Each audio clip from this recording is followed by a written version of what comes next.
जय हिंद साथियों, अगर अभी तक आपने हमारे चैनल सोच से जंग को सब्सक्राइब नहीं किया है तो सब्सक्राइब जरूर करें और बेल आइकन दबाना ना भूलें ताकि हर लेटेस्ट धमाकेदार खबरों की अपडेट आप तक पहुंचाई जा सके।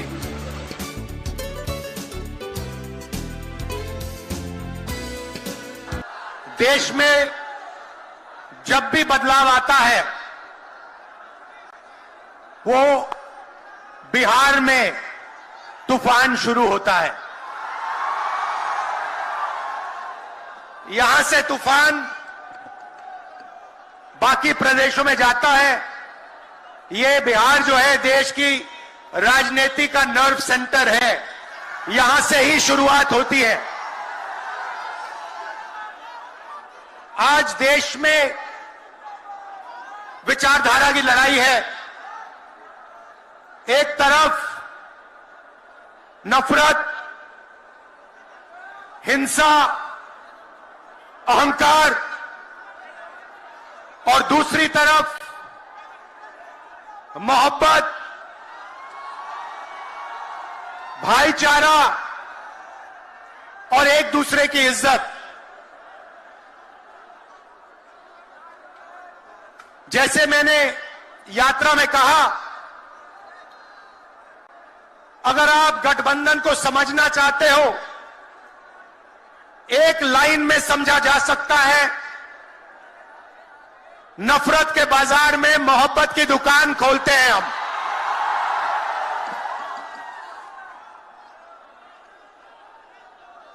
इस देश में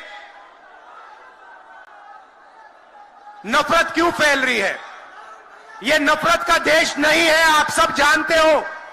आपके दिल में, हिंदुस्तान के नागरिकों के दिल में नफरत नहीं है, मोहब्बत है, प्यार है, एक दूसरे का आदर है।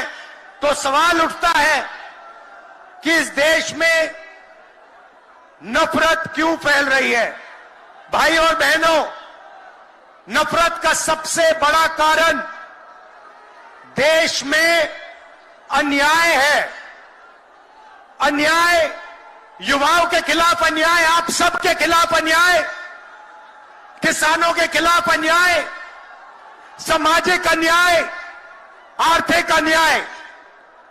प्रधानमंत्री जी 2-3 बड़े अरबपतियों के लिए काम करते हैं, 2-3 लोगों के लिए काम करते हैं। उनका 16 लाख करोड़ रुपया प्रधानमंत्री ने पिछले 10 सालों में माफ किया है। मैं आपसे पूछना चाहता हूं, उन्होंने हिंदुस्तान के किसान का कितना कर्जा माफ किया? हिंदुस्तान के मजदूरों का कितना कर्जा माफ किया? इसीलिए देश में नफरत फैल रही है। 40 साल से सबसे ज्यादा बेरोजगारी आज हिंदुस्तान में है। क्यों? क्योंकि बीजेपी ने छोटे व्यापारियों को, किसानों को, स्मॉल और मीडियम वाले बिजनेसेस को नष्ट कर दिया है। एक तरफ नोटबंदी की, दूसरी तरफ जीएसटी लागू की। नतीजा यह हुआ, जो लोग इस देश को रोजगार देते हैं, छोटे बिजनेस वाले, स्मॉल और मीडियम बिजनेस वाले, उन सब का काम बंद हो गया। जहां भी देखो बड़े बड़े उद्योगपतियों की मोनोपोली बन रही है। एक उद्योगपति के हाथ में हिंदुस्तान के सारे पोर्ट, एयरपोर्ट, इंफ्रास्ट्रक्चर, डिफेंस की इंडस्ट्री, सारी की सारी नरेंद्र मोदी जी ने एक उद्योगपति को पकड़ा दी। आप लोगों के लिए इस देश में कुछ नहीं बचा है। मैं आपसे सवाल पूछना चाहता हूं, इस देश में पिछड़ी जात के कितने लोग हैं? कितनी आबादी है पिछड़ी जात की? 50%। 50%। दलितों की कितनी आबादी है? 15%। आदिवासियों की कितनी आबादी है? 8%। कितनी बनती है भाई? कितनी होती है? 73% अब देखिए 73% में से हिंदुस्तान की सबसे बड़ी कंपनियों में उनकी मालिकों की लिस्ट निकालिए, आपको एक व्यक्ति नहीं मिलेगा 73% वाला। उसके बाद मीडिया के मालिकों की लिस्ट निकालिए, बड़े बड़े इनके जो पत्रकार हैं उनकी लिस्ट निकालिए, आपको 73% में से एक नहीं मिलने वाला है। उसके बाद प्राइवेट अस्पतालों के मालिकों की लिस्ट निकालिए, स्कूल और कॉलेज जो चलाते हैं, private school, private college, private university, उनकी लिस्ट निकालिए, उधर आपको 73% का कोई नहीं मिलेगा। उसके बाद जो हिंदुस्तान को 90 ब्यूरोक्रेट चलाते हैं आईएएस वाले, उनकी लिस्ट निकालिए, उधर आपको 3 पिछड़े वर्ग के लोग मिलेंगे, 3 दलित मिलेंगे और 1 आदिवासी मिलेगा। और अगर हिंदुस्तान की सरकार 100 रुपए खर्च करती है, बजट में अगर 100 रुपए खर्च होते हैं तो 73% की 6% की 6 रुपए की भागीदारी बनती है। तो ये जो 73% है और उसमें अगर आप जोड़ना चाहते हो तो गरीब जनरल कास्ट के लोगों को भी जोड़ लो। इनके लिए इस देश में कोई रास्ता नहीं बचा है। पहले क्या होता था? पहले पब्लिक सेक्टर होता था, उसमें गरीबों को रास्ता मिलता था, नौकरी मिल जाती थी, सरकार में रोजगार मिल जाता था, जैसे बिहार में तेजस्वी जी ने किया, जैसे छत्तीसगढ़ में हमने किया, कर्नाटक में, तेलंगाना में हम कर रहे हैं। मगर नरेंद्र मोदी जी ने ये सारे के सारे रास्ते बंद कर दिए। सेना में आप जाते थे, वहां अग्निवीर लागू कर दिया। अब देखना, अग्निवीर लागू किया और अग्निवीर में पहली बार इस देश में 2 तरीके के शहीद होंगे। एक शहीद होगा, उसको शहीद का दर्जा मिलेगा, उसे पेंशन मिलेगी, उसे कैंटीन मिलेगी और उसे गांव में, शहर में आदर मिलेगा। दूसरा शहीद होगा, अग्निवीर होगा, वो शहीद होगा, उसे शहीद का दर्जा नहीं मिलेगा, उसको पेंशन नहीं मिलेगी, उसको कैंटीन नहीं मिलेगी और उसको ट्रेनिंग भी सही नहीं मिलेगी। एक तरफ चाइना के सैनिक, पाकिस्तान के सैनिक सालों की ट्रेनिंग लेते हैं और हमारे युवाओं को नरेंद्र मोदी 6 महीने की ट्रेनिंग देने के बाद उनके सामने खड़े करने की कोशिश कर रहा है। नतीजा आप जानते हो। मैं ज्यादा नहीं बोलना चाहता हूं क्योंकि लालू जी को बोलना है। ये देखो, लालू जी को बोलना है, मगर मैं सिर्फ ये कहना चाहता हूं, बीजेपी के लोगों को गलतफहमी में नहीं होना चाहिए। हम लोग बीजेपी से, आरएसएस से नहीं डरते। हमें कोई फर्क नहीं पड़ता। हम देश के लिए लड़ते हैं, हम देश के लिए मरने के लिए तैयार हैं और हम बीजेपी को, आरएसएस को यहां से हटा के इंडिया की सरकार बनाकर दिखाएंगे। आप सबका दिल से बहुत बहुत धन्यवाद। नमस्कार, जय हिंद।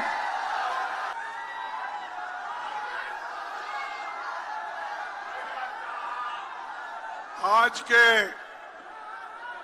इस जनविश्वास महारैली में पधारे हुए श्रीमान राहुल गांधी जी, लालू प्रसाद यादव जी, राबड़ी देवी जी, अखिलेश यादव जी, सीताराम येचुरी जी, डॉक्टर राजा,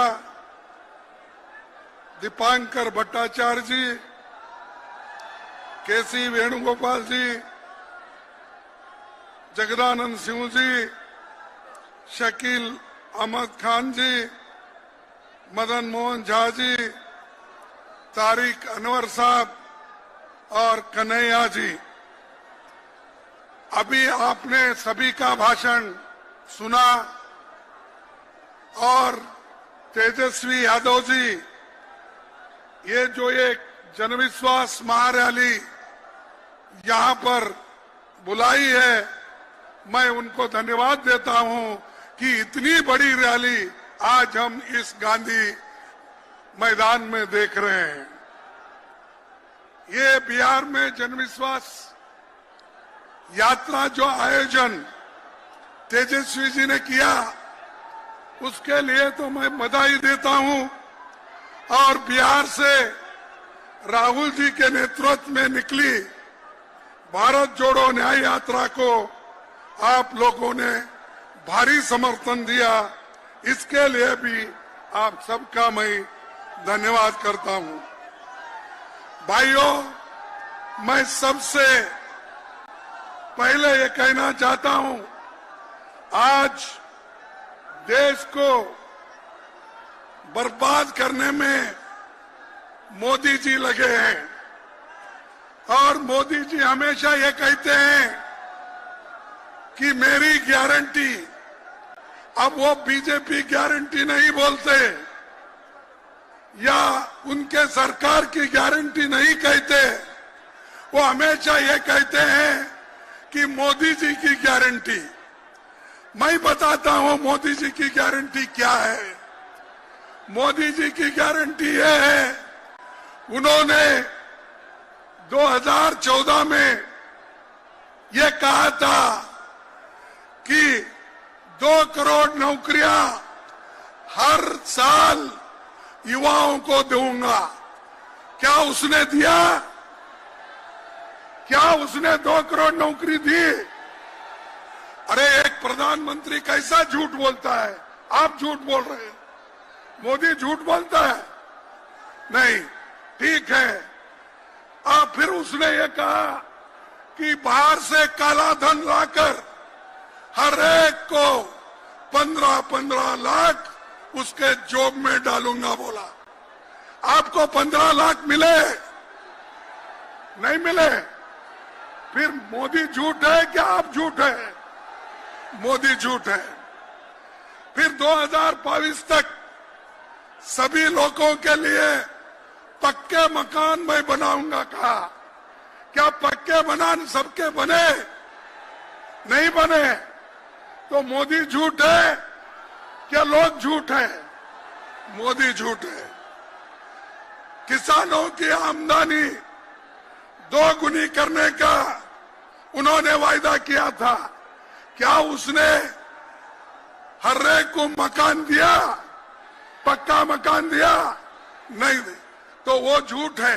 यानी मोदी जी झूठों के सरदार है। उसके बाद पटना को स्मार्ट सिटी बनाने का उन्होंने वायदा किया और धोखा दिया।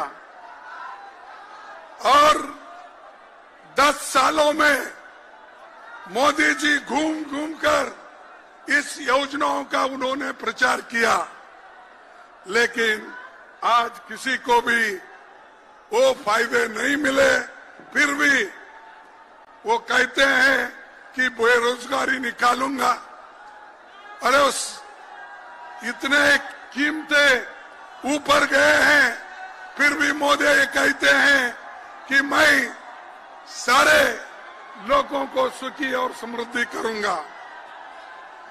भाइयों, मोदी जी के स्टेट में 25,000 लोग सुसाइड करते हैं 3 साल में, क्योंकि नौकरी नहीं, खाने के लिए अन्न नहीं, काम नहीं।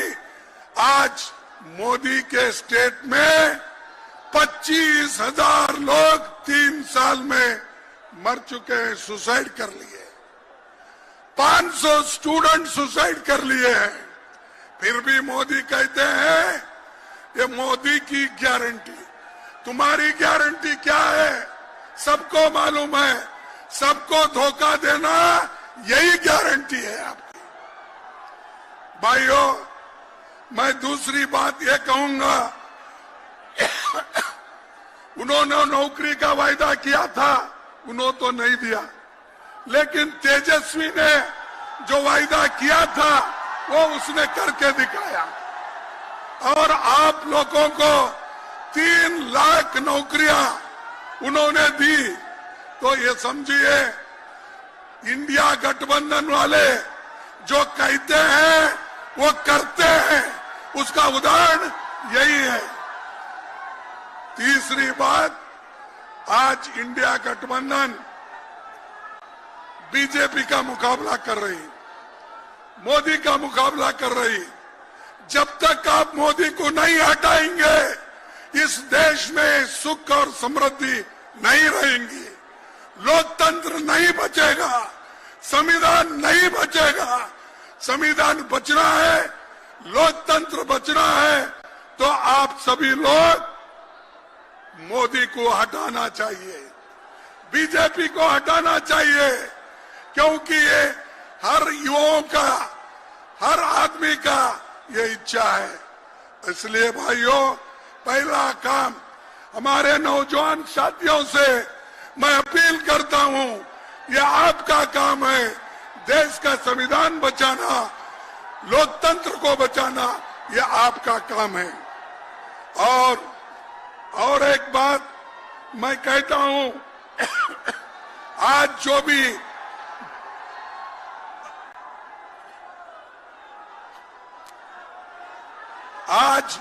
जो भी इस ऐतिहासिक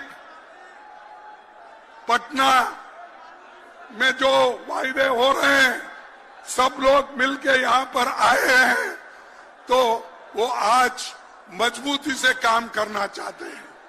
ये बीजेपी ईडी को लेके, इनकम टैक्स को लेके, विजिलेंस को लेके डराने की कोशिश कर रहे हैं।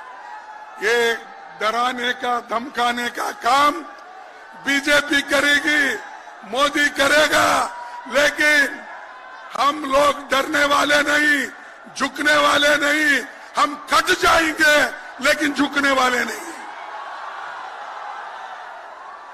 तो ये इसीलिए तो आज लालू जी के ऊपर इतने केस है, वो जब छुटाते हैं एक के बाद एक केस करते हैं, लेकिन उन्होंने कभी सरकार के सामने झुके नहीं, सरकार के सामने कभी उन्होंने शरण नहीं गया। लेकिन तेजस्वी जी कहां गए? उनके चाचा शरण में गए, आपके चाचा शरण में गए और बोल रहे हैं बाहर जाके, मैं थोड़े दिन के लिए बाहर गया था। ये तो नीतीश ने बोला ना। नीतीश ने क्या बोला? थोड़े दिन के लिए बाहर गया था, मैं फिर वापिस आया हूं, आपके चरणों में ही मैं रहूंगा, ये उसने कहा। लेकिन आपके चाचा तो मामू की चाय पीने के लिए गए हैं। आपके चाचा मामू की चाय पीने के लिए गए हैं, लेकिन कल वो चाय पी के वापिस आएंगे, फिर नहीं लेना आपको, फिर उनको वापिस नहीं लेना। इसीलिए जो लोग आइडियोलॉजिकली तत्वों के ऊपर अपनी पूरी शक्ति नहीं लगाते, तत्वों के आधार पर लड़ते नहीं, उन लोगों को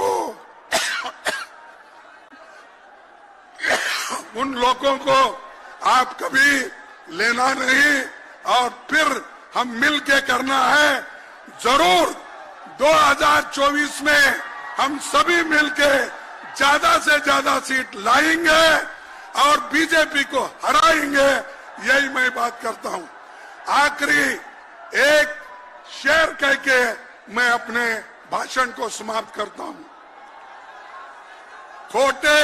जरा सुनो, खोटे सिक्के उछालते रहिए भाइयों, खोटे सिक्के उछालते रहिए, काम अपना निकालते रहिए। ये मोदी को बोल रहा हूं मैं, मोदी जी। और आज हमारे तेजस्वी के चाचा जो गए, उनके लिए बोल रहा हूं। खोटे सिक्के उछालते रहिए, काम अपना निकालते रहिए। लोग सीधे हैं जो उन्हीं यूं ही झूठे वायदों पे टालते रहिए।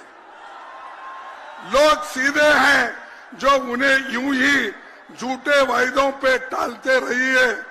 ये है बच्चे पहल की जाएंगे, ये है बच्चे पहल ही जाएंगे। आप पानी उबालते रहिए, आप पानी उबालते रहिए।